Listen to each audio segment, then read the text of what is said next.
I thought I had it all planned out. Nobody was going to hear me. Nobody was going to know. And my mother just had this feeling that she needed to, wake up and see if everything was okay. That voice is what saved my life.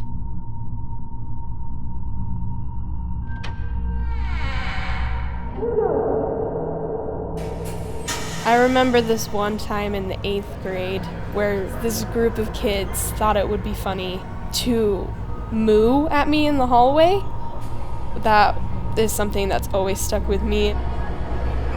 I tore myself down a lot. I looked at myself and I compared myself to the world and to others around me, and I just thought, I will never be as pretty or as, skinny or as perfect as these other people. I just thought of myself as a very ugly, stupid person who didn't deserve anything, really. I wasn't worth it. I wasn't good enough. By the time I was maybe 15, 16, I think that voice in my head was constantly telling me that nobody likes you, nobody would care if you were alive or dead.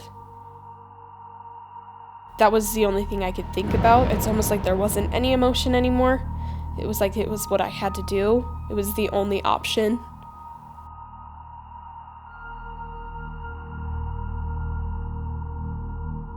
I was then taken to a hospital where I was treated for about a month. And I learned a lot of things about myself, and it was really hard. It ended up being exactly what I needed. I had a lot of what's called negative self-talk. People can be telling you the nicest things, but it didn't matter because I didn't think that way of myself. Those negative voices and all these things are definitely depression, and it was something that I didn't know that I had. The hospital worked with me a lot, trying to find the right medication, the right dose, all of those technical things. But I also learned a lot of things that I could do for me. A lot of, understanding when I was feeling triggered by something, and then finding healthy ways to release that anger and that sadness and that frustration. I think sometimes people think, you're in the hospital, so you're better.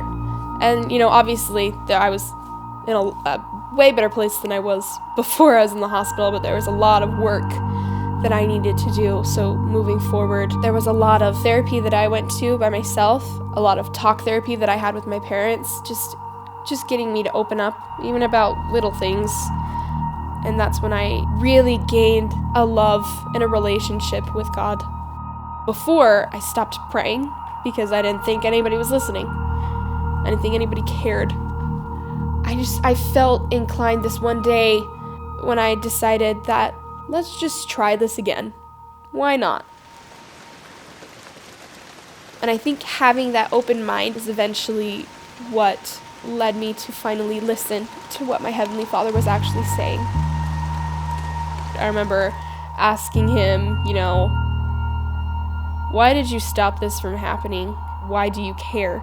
You haven't cared before. Why do you care now? And I remember I had a lot of prayers answered, and the biggest thing I heard was, I care, and I always have, and I always will.